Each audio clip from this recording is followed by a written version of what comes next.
It's your girl BondyBlue. So let's go ahead. Let's go ahead.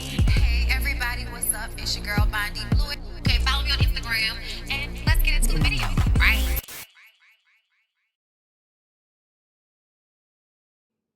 All right. Yes. Okay. We're back for another Now That We're Grown. Hey, y'all. I just want y'all to know, and this is for all of my subscribers. This is all, everybody. Okay? Member or not. I love you because you asked for this. And I'm giving it to you. But sitting to watch this show, this movie, girl. Hold up. Let me make sure I can hear myself because I'm talking and I realize I can only hear myself out of the good ear. The sound is still good, y'all. I had to sit through the very stressful situation that is Diary of a Mad Black Woman. Also, we can have this conversation. Because I love y'all and y'all asked for this. Because I could have did a movie that does not stress me out nearly as much as this one does. Y'all, shout out to the Liquid IV. Okay, I would like to remind everybody that Liquid IV has been pulling me through, girl. It's been fest in alcohol and shrooms, and Liquid IV is great. So get into that, all right? Um, I'm glad it's still sounding good. That's what I want. I need to be close, okay? I need the sound to be right up and through here, okay? Right up and through here, okay? So, Diary of a Mad Black Woman had its moments where it was a good lesson to be learned. And I'll point out those moments, okay? But y'all know what we're really here for, which is to point out how problematic some of these tropes that reign free in the black community are. They're very problematic. And we don't, we laugh about it. We make jokes about things that really, shouldn't be laughed at. Uncle Joe's character, Joe, is one of those people. Like Joe being the nasty old man uncle that's around all the kids and always trying to push himself on all of the women, no matter what their age. Yes, we are laughing about this, but that man has touched many a person and child that don't want to be touched. Reminds me of Soul Food with the Reverend, okay? Putting his hands on everybody. And everybody just acting like it was a funny moment. Why is it funny? Why is that funny for a man to be putting his hands all over a woman in a way that makes her feel uncomfortable? I need for us to ask these questions because in real life, if a man is putting his hands on you and you don't want his hands on you, kissing on you, and you don't want him kissing on you, ain't shit about that funny. So why is it that we find it funny on movies or TV shows and content? It's very weird. And yes, Shamar Moore's wig in this movie is one of the most problematic things in black movie history, and you will not argue me that point. One of top 5. Okay? So Charles is being honored as Attorney of the Year. Helen is so proud of him. She's narrating and also writing in her diary, hence Diary of a Mad Black Woman. She's so proud of him. But she keeps insisting and telling us over and over again in true Tyler Perry fashion that looks can be deceiving.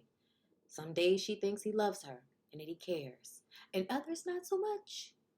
We see him get up there on stage and give a speech and say how he wouldn't have been able to accomplish any of this without his wonderful wife of 18 years. Points to her, everybody claps, she's gracious.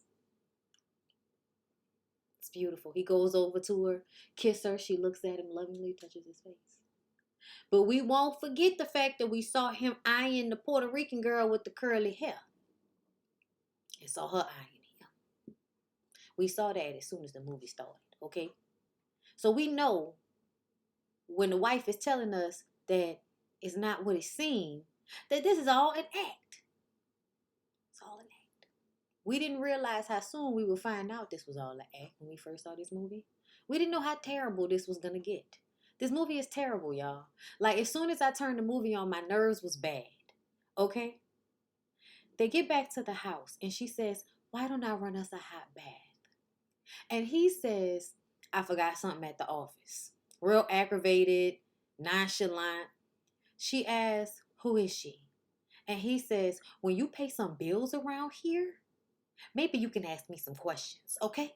Very, very, very aggressive. Like, this is what we talking about when we say aggressive. Because if he'll talk to you like this with this type of energy, dragging you out of the house after seems on par. See what I'm saying? She asked what she can do. Girl, what? This man playing in your face and you gonna ask him what you can do to make the night better? Oh, gosh. Oh, he tells her to get the hell out of his car, reaches over, opens up the door, tells her to get the hell out of his car. And instantly my head is hot. Because it's just so, he was so terrible to her, y'all. And this dude plays this role so very, very well. I mean, it's ridiculous. The next day is their anniversary. And she's waking up in her bed alone. And instead of her being angry and tearing some shit up, she decides to pack a nice little lunch after she finished writing in her diary and take it down to his job. One of his co-workers, Calvin, I believe it was, that seemed like a little bitty minion. Yeah, Calvin offered to take it back to him, but she was like, no. The fact that he even offered to take it back to Charles, I did not realize he was trying to save Charles from being caught with his mistress and the child. Because if she's turning around to go back to his office, Charles and Brenda's baby, because Brenda got a baby, are walking out of his office, his hand so lovingly on her back. Brenda introduces herself, smiles, and says, well, we'll be going, and walks away. Girl. Helen asks, is that her? And he just walks up to her with this look on his face and takes the food that she brought and says he'll see her at home and walks away. And she's the one left standing there looking dumb. I can't take it. Lord, I can't take it, y'all. Y'all, this movie, like, I swear for God, it obsessed me so. Okay? When she gets home, we find out it's Orlando, Shamar Moore in his terrible wig. This is before they had gotten the scalp right in the lace fronts, okay? It's early 2000s. When she gets home, Orlando is packing her things into a U-Haul van. She says, excuse me, what is this? What's going on? Listen, ma'am, I'm covering for my cousin. Some man named Charles McCarter said to put these things in a U-Haul and then wait for him. So that's what I'm doing. She says, wait. Child, please. She goes inside, goes up to her closet. The maid, Christina, is packing in new things. She thinks, because of the maid Christina's assumption, that he decided to get rid of all of her old stuff and buy her all new stuff. Oh, I wish my husband would do something like this for me. That doesn't even make sense. What type of delusional shit makes you feel like it's okay for somebody to pack up all your shit? Bitch, you better not ever in your fucking life pack up all my shit. Just give me new shit. Don't pack up my old shit. Give me the option to choose which of my old things I will let go. Because homegirl was wearing some real nice white silk shirts and slacks and shit. And I was just kind of like, oh, I love that. So no, those are not the pieces that you give away. Those are not the pieces that you throw out. So it just never made sense to me from the very beginning. And so she puts on one of the dresses and nervously sits in her grandiose living room waiting for this man to walk through the door. And when he gets home, she has a gift for him. And she says, happy anniversary. It's like you just saw his mistress and a baby at the office and you running up to him, happy anniversary. The delusion. It's so very, very, very, very upsetting. Okay? So very, very, very, very upsetting. Like how many things needed to happen right in front of her face before it started to click? You know what I'm saying? He has this look on his face. Helen, I gotta talk to you, Helen. Helen, listen, I gotta talk to you. Helen. And then Here comes Brenda in her fucking freakum dress and, her curls to the side like she's sister from Sparkle or some shit like that.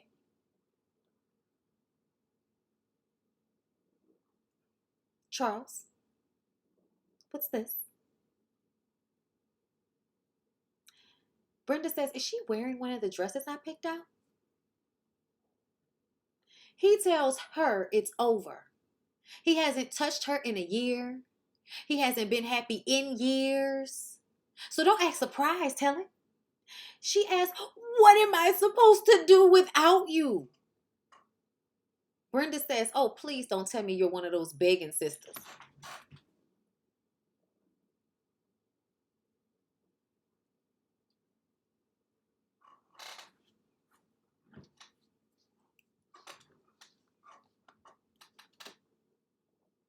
Ma'am, excuse me? Excuse me. The disrespect in this movie is just of epic proportions. Of epic proportions. And you would think things like this don't happen in real life, but unfortunately, girl, they tend to happen. But in this situation, how can you be so cold-blooded, so callous as to say that this woman is a begging sister and that disgusts you as you walk into her home to replace her? The fact that you were unbothered by him dragging this woman out of her home, you're a sociopath, and so is he. Y'all are insane. Those children don't have a chance because neither one of you people have any heart. And the idea that Charles was supposed to go to church one time and all of a sudden he's a new man, girl, please. Girl, please. People like Charles don't change. People like Charles don't change.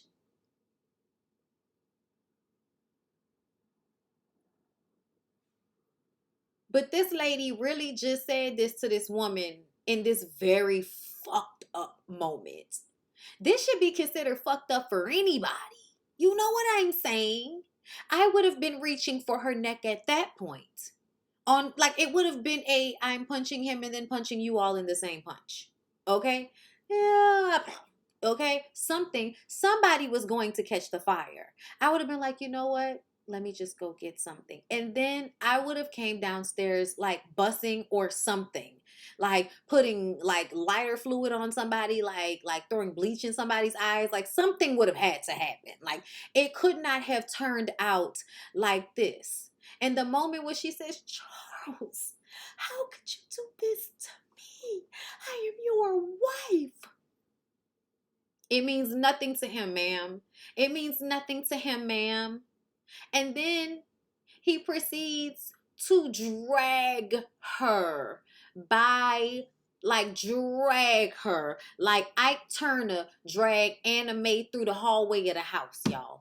Dragged her down the hallway. Okay? Dragged her out the door and then closed the door in her face. Orlando is sitting outside on the U-Haul smoking a cigarette, sees the turmoil going on, and is taken aback. Oh, shit. Eventually, he gets her off the floor, I guess, and into the U-Haul, and they had been driving around for hours, and she's cold and upset and confused and disheveled. And she's frustrated. And so she tells him that if he has such a problem driving her around, he can just get his ass out the car. He proceeds to tell her he can see why she's in the situation that she's in. I'm sorry. I'm sorry. I'm so sorry. I'm so sorry. So the knight in shining armor watches a woman get dragged out of her house and thrown on the curb. You watch this happen. And then you turn around and tell her that in her being upset because she has nowhere to go, that you see why she was dragged out of her house, as if there is any reason to ever do that to somebody.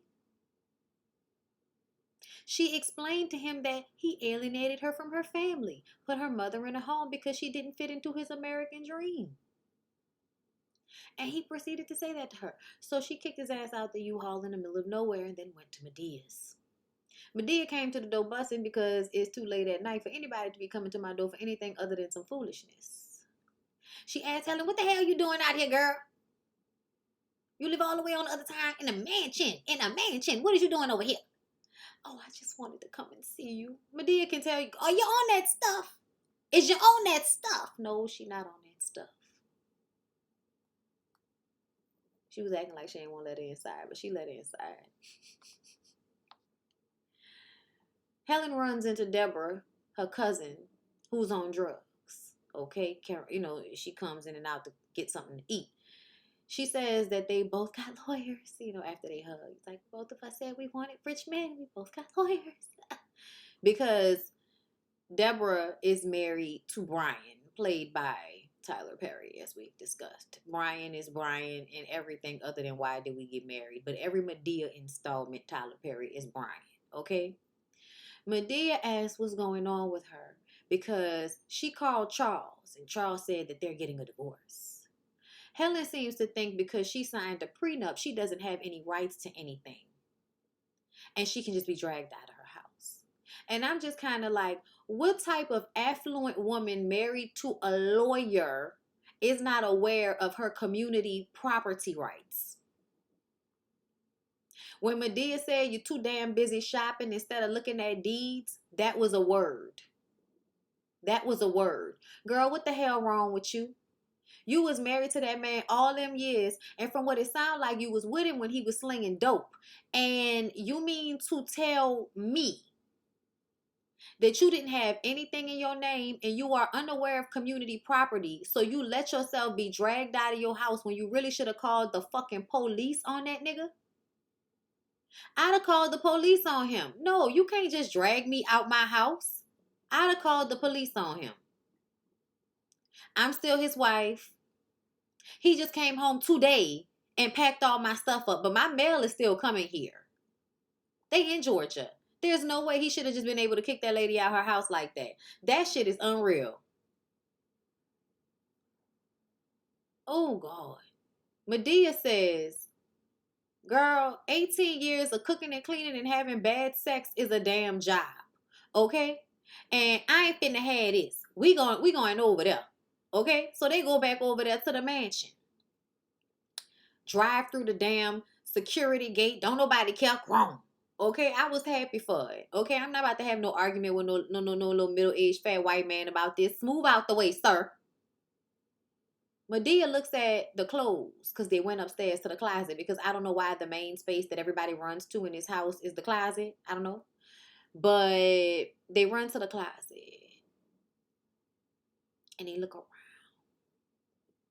This flows. And then, in true Tyler Perry fashion, we have to throw references to our favorite movies growing up. We have to do Mommy Dearest. No, why?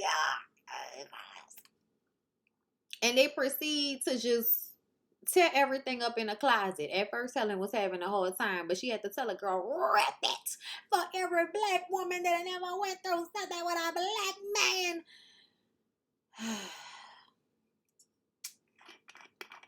Because we always going through something, right?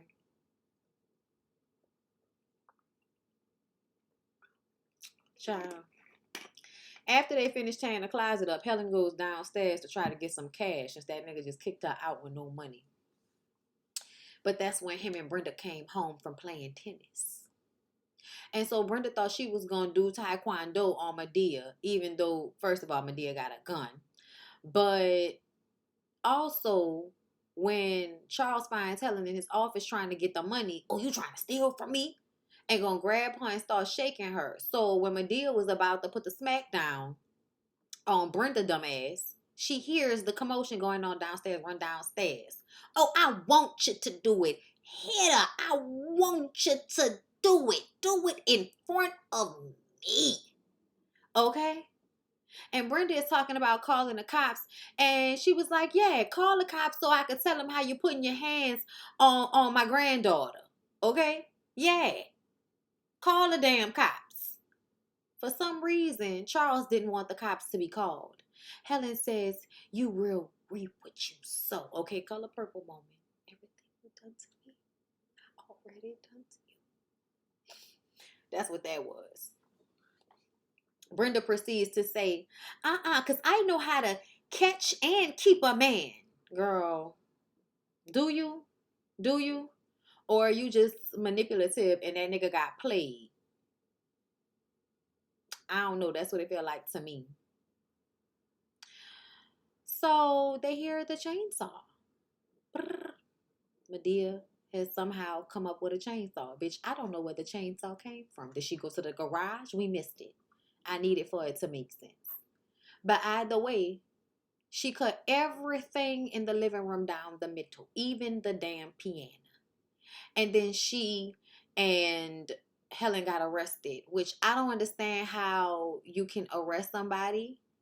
Like, Helen shouldn't have gotten arrested for that because she didn't cut anything up. And it was her residence. So, whatever. Brian has to come before Judge Maybelline to get everybody out of the jail. Okay?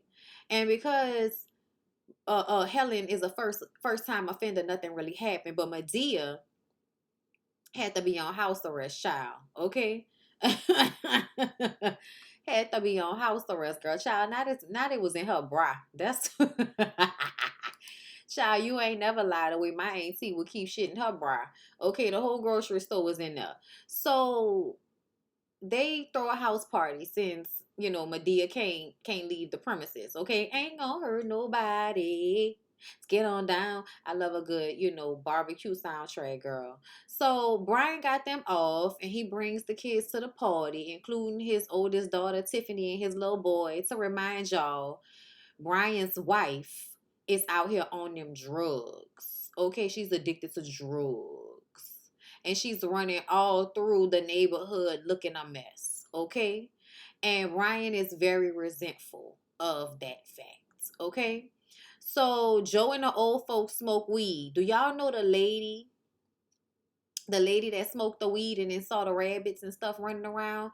She was the dean of theater at Clark Atlanta when I was going there. And that's why I said, like, I had a direct line to Tyler Perry. And I feel like there was a time where a lot of people I know in theater were doing a lot of like auditioning for him and, being in the background and stuff like that. So it really like annoys me that I left and had to come back here. But these things happen. I still became me, but anyway. But yes, she was the dean of the theater program, and whenever we did plays and stuff like that, she was in charge. All of that. Shout out to Marie Monroe Mama. It's so funny. So eventually she will hallucinate and run all over the yard and everybody will laugh about her smoking the marijuana and mixing it with the lithium that she's on. So Helen thought if she stayed prayed up that God would bless her marriage. And I just kind of feel like, now, Tyler Perry, we can have a moment of agreement right here. Y'all better stop with believing that faith without work is going to accomplish any goal that you have. Okay? Get it into your head, y'all, that you can't be out here being stupid in this material world that we live in. That's the problem everybody have, I think. Not everybody, but church people. You want to, not even really church people, but this type of church people, y'all want to do everything in spirit when we live on an earthly plane. We live in a secular world, but you only want to prepare people for heaven instead of preparing them for the life that they have to live and how to balance it and handle both the light and the dark, the good and the bad. Because if it's not for one, you don't know the other. And that was definitely something that was put in this movie, that if you don't know, if you haven't experienced the darkness, then you don't know what the light is and you can't fully appreciate it. So knowing that in fact you do need balance in this world, okay, which means both light and dark energies, okay, which is why I feel like they have their place in their time, and everybody always going towards, everything has to be light is unrealistic. And I also feel like it is not, it's not in alignment with the way the world and nature and everything works. It's just not. Even death brings forth life. You know what I'm saying? Like animals die and, soak into the ground and become fertilizer for plants to grow for more animals to eat. Like the whole cycle of life thing shows you that. But a lot of people, are convinced that because we are preparing for heaven, we should be ignoring the things in this world that require our attention and our honesty, instead of the illusion that is created when you are wrapped up in your religion. And I say wrapped up because y'all know what I mean. There are people that have no other things going on outside of church, and that tends to make them not only like delusional, but it can also make them naive to the way people can be. You know what I'm saying? So, yeah, I think that was definitely a moment of you believing that having faith in God means being naive and just allowing life to happen to you versus realizing that you are in control of your life. And if you were so unhappy with Charles for all of these years, you had the power the entire time to leave, and you did not. You stayed until basically he dragged you out of the house. You know what I'm saying? And that's what I'm saying. Like, listen, I had my my financial planner pray for me the other day. He's the pastor, okay? And I do feel like he's a very nice man. I told you there are people that I do feel like represent their religion well. So I have respect for those people and how their religion works for them. Okay. But I also feel like you sometimes got to look at that shit a little bit clear. Like, and I use a lot of the things that I feel and a lot of things that I say are also in the Bible. I just think that people misunderstand it. I think it's been taught to you wrong. Like, I think they've taken the words and twisted them in a lot of ways. You know what I'm saying? And so you have to be able to break something apart for yourself. I think that's important when it comes to spirituality. But I always feel like I want everybody to have their God. You know what I'm saying? Whatever it is that they need to aspire to help them when they are down, and give them whatever push they need, whatever faith, whatever blessings that they need in their lives. Like, you're supposed to have that.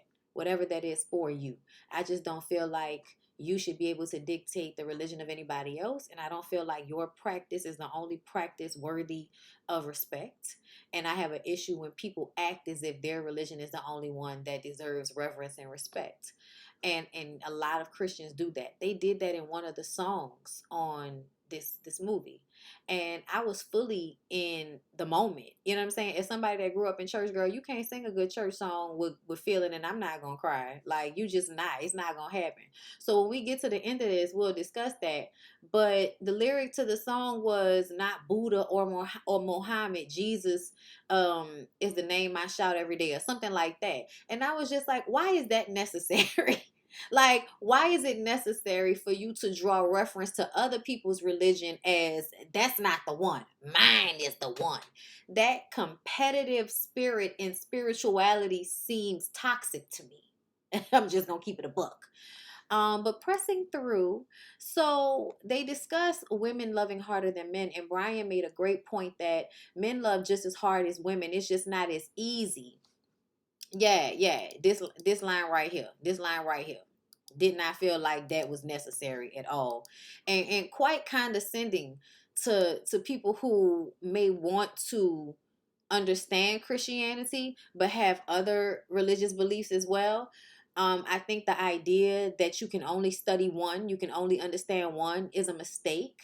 I honestly feel like the more information you have, the better decision you can make for yourself. And I also feel like there's nothing wrong with using something from them all, because I feel like there's something to be gained, or there's always something that, that's a life lesson from everybody's religion in one way or another. But I do feel like the starchness and the way certain things um are taught, like turning God into a male, into a man, when I don't think it was ever really presented in that way originally, but turning it into a man so that it suits, how you want this system to now work.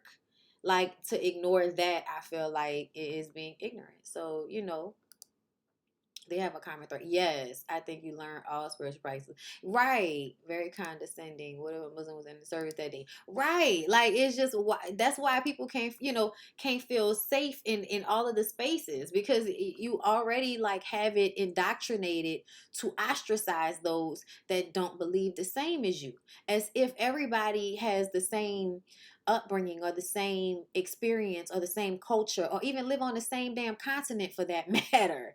You know what I'm saying? So I've always had issue with that idea in Christianity as well. But yes, so they talking about women and men. And I agree with Brian said about how it may be harder for men to love, but when men do love, they do love hard. Women just love easily and hard at the same time, which is something that women really need to get a hold of. Okay? Stop loving everybody so damn easily. Or if you're going to love them, stop showing them and giving them your love um without without reciprocity. Okay? Really foremost. Okay? And also that, a person has to be worthy. You know what I'm saying? And I don't feel like there's enough thought in a person being worthy. He says, look at me and my wife. She's a junkie and I love her. He says Tiffany is just like her. That's his daughter. She wants to sing, but he doesn't want to let her sing because he doesn't want her to go down the road that her mom went down to not even wanting her to sing in a choir in the church. That don't even make no sense. But if she starts singing, then she's going to want to sing secular music. And then if she sings secular music, then she's going to get on drugs like a mama. And it's like, not necessarily. You can have these conversations with her. Y'all know a lot of the times these things happen because y'all don't talk about shit with y'all kids. Not all the time, because sometimes your kids are just going to be assholes. Sometimes, y'all. Sometimes it don't matter how much you try to impart smarts into your children. Some of them are just going to come out assholes. And there's really not so much we can do about it. Okay? But I feel like a lot of the time, people don't prepare their children for the world because they feel like they need to, protect them from it. And I'm like, well, you can't protect them forever. And if you have the idea that there's an age where they become an adult magically, then you have to understand that you're going to send them out into the world without any real smarts. You're going to send them out into the world unaware of what can possibly happen to them because you wanted to shield them from everything. And that is so problematic. Like, you're not supposed to be raising children to turn them into perfect little angels. You're supposed to be raising children to turn into adults who can take care of themselves and make good decisions for themselves.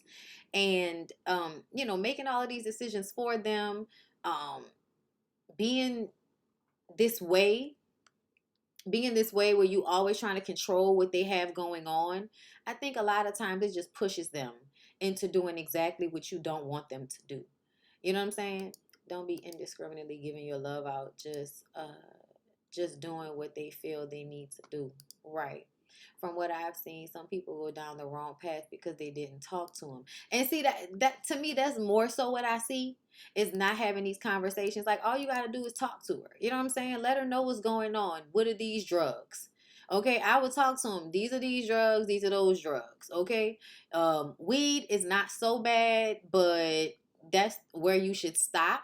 Don't smoke anything that you haven't seen rolled before. Don't smoke around people you don't trust. We'd like for you not to smoke it all, but if you're going to, you should know these things. Don't do cocaine. You're gonna fuck up your nostrils. It's gonna mess up your sinuses. It's gonna hurt your nose.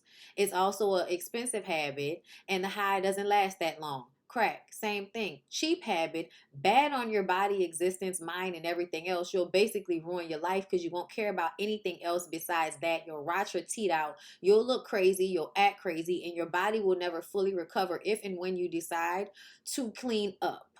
And the high only lasts about 5 minutes. So you'll have to keep chasing it over and over again. Not a good idea.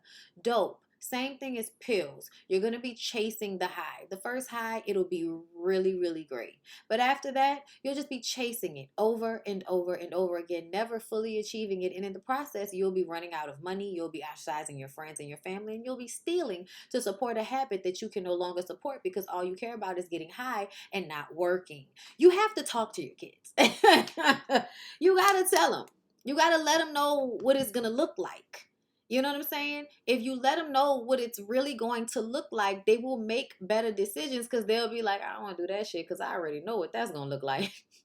I already know how that's going to turn out, you know? But you have to have these conversations. You have to be willing to be honest with them so that they know. Because if you hide everything from them, they'll find it out from people that are trying to mishandle them or people that don't know better their damn selves. Okay? Um, so I suggest preparing your kids for all of that shit. I teach them how to, even, your girls, teach them how to change tires. Teach them, so they don't have to depend on people for shit like that. So they're never somewhere where they can't take care of themselves because you don't always have some nigga coming to help you. Sometimes you got some nigga coming to take advantage of you needing help. Okay? So you definitely, yeah, no, meth is crack. Okay? Meth is crack. Explaining all sex and STDs. Yes, absolutely. With not wearing a condom, where that can get you. Yes, we know raw sex feels amazing, but make sure you get tested beforehand. Make sure you know if the person is having sex with other people. Tell them to keep it a buck. If not, if you don't think you can trust them, wear condoms. Okay? You can't get rid of herpes. You can't get rid of gonorrhea. Okay?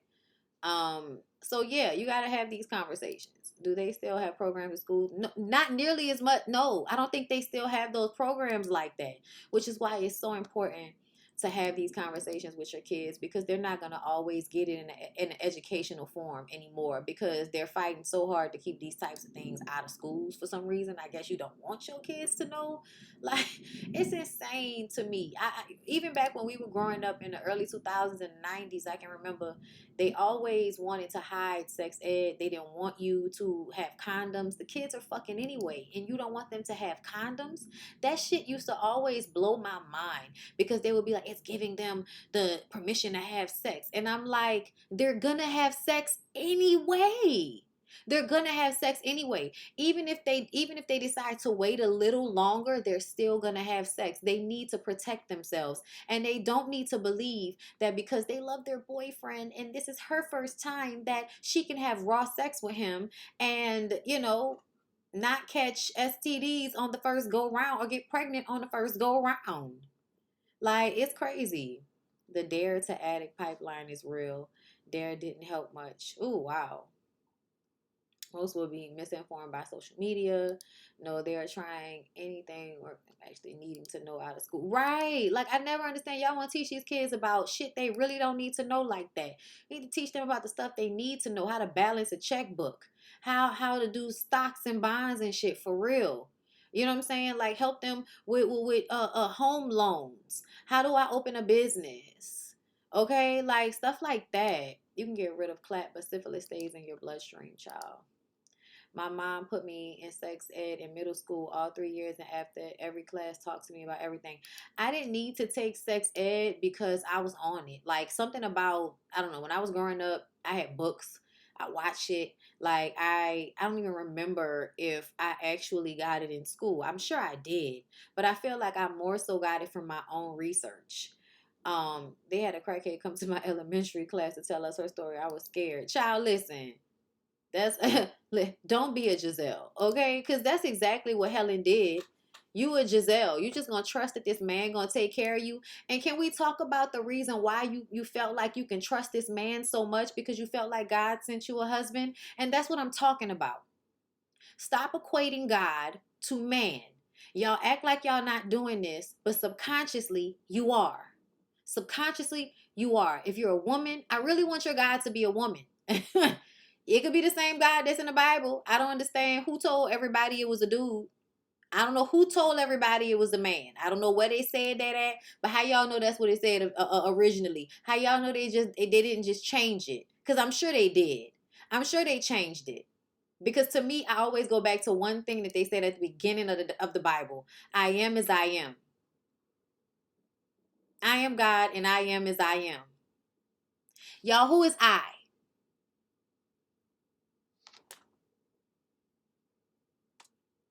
It's you. I'm sorry, y'all. Y'all know I be trying not to get all into the deepness of it and everything. But I swear, I really wish that women thought of God as a woman because I feel like they would make better decisions if they did. Because you seeing God as a man really subconsciously puts a man in God's space for you. If you don't think you're worthy enough as a woman to be a God, you know what I'm saying? And not you personally, but you know what I'm saying? If you don't think the womanly form making life, if you don't think that is God-like enough, you know what I'm saying? You probably won't really see yourself that clearly. In my opinion, you won't really know your own strength if you don't think the most powerful being in the world could be a woman, only can be a man. So you always put yourself in a subsidiary role to a man because you view God as a man. And so in fact, all of the men are representations of God for you. And you will allow these men to walk all over you and you will trust them as if you are trusting God. And you shouldn't. You shouldn't. Okay? And I'm just saying, like, if you are a man and you want to believe that God is a man, more power to you. Hey, if that's what you believe.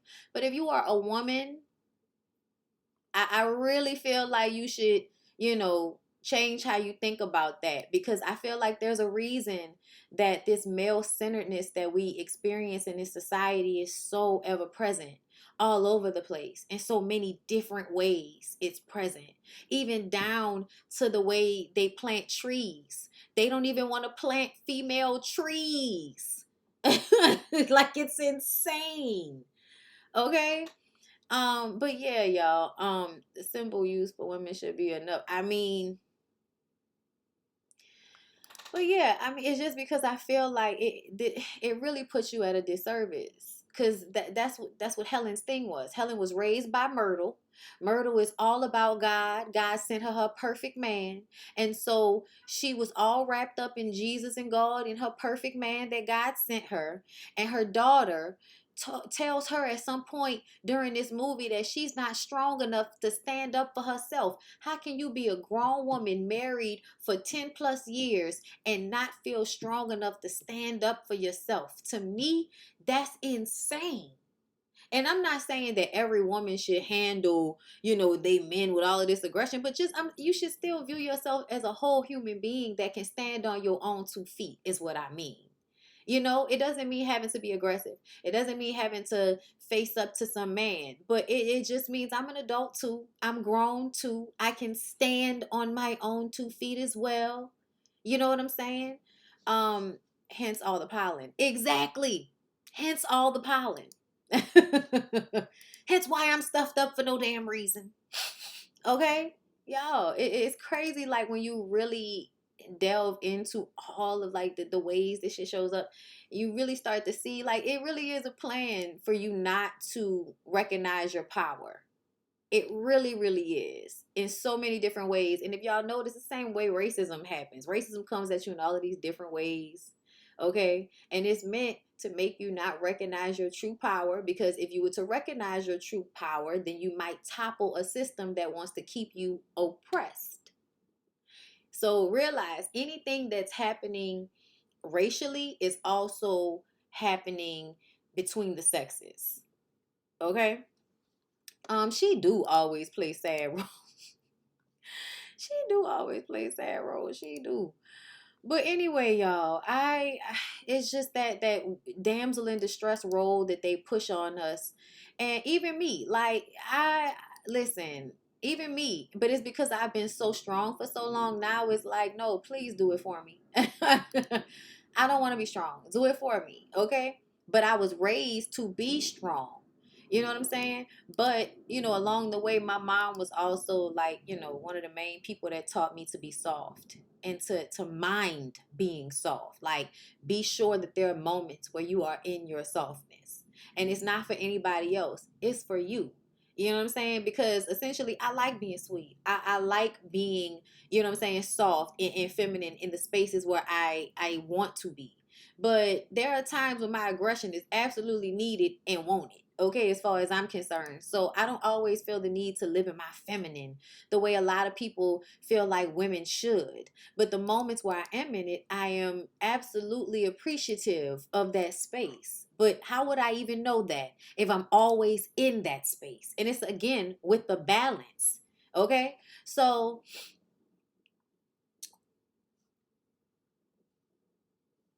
Helen reminds Brian that Tiffany is not Deborah and to allow the girl to sing. He gonna be told, okay, he gonna be told this at least, you know, 3 more times in this movie before he let this little girl sing at the end of the damn movie. But anyway, he explains that she is the crazy woman. Okay, yeah, so Orlando walks up to them because apparently Orlando and Brian are friends.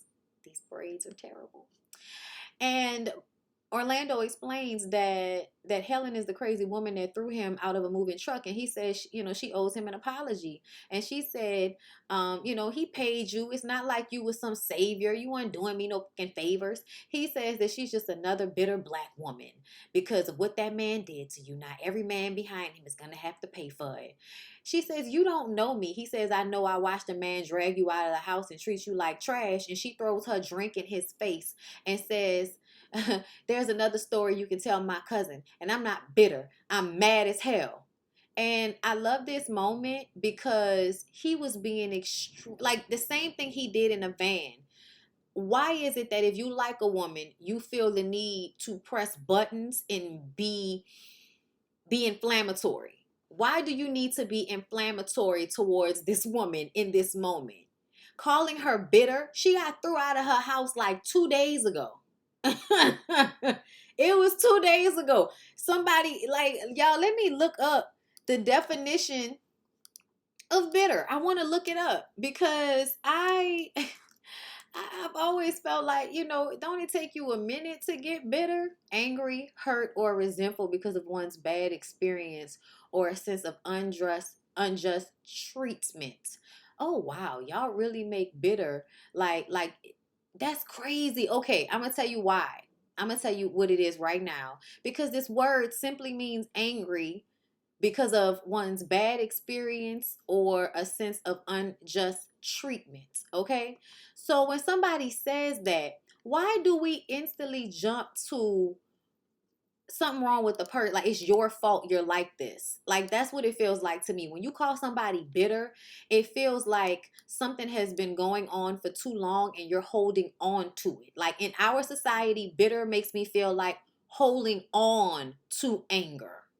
It doesn't seem like just being angry about an injustice. That's how you know society will change the way words are actually supposed to be used, because we use bitter now as a way to, you know, malign a woman. Oh, you're bitter. When bitter means that I'm upset about something that happened to me, something unjust. Why is that bad? Should I be happy that something unjust happened to me? Should I be indifferent that I just got dragged out of my fucking house and this nigga told me I don't have rights to anything and moved some Puerto Rican bitch he been cheating on me with and had 2 babies with behind my back after I done lost kids running behind this crazy nigga, and y'all gonna tell me I'm bitter?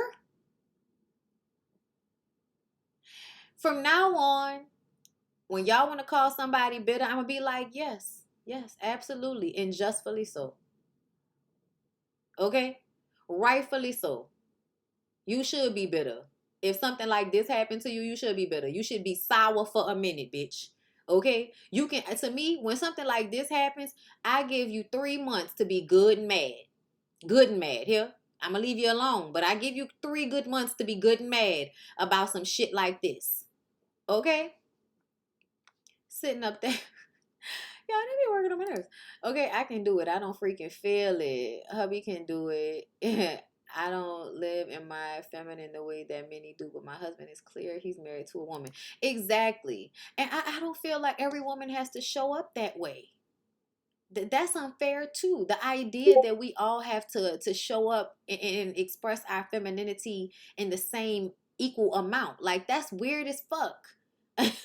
That's weird for you to feel like we should all have the same makeup of feminine and masculine energies in us as women. All women should be 70% feminine and 30% masculine. You know what I'm saying? Or 80% feminine and 20% masculine. Like, that's not how any of this works. But that's how they act about us. You know what I'm saying? Helen brings Orlando a towel eventually, and she apologizes and she says, I'm sorry, mister. And he says, well, my name is Orlando. Like, you know, I might be teasing you,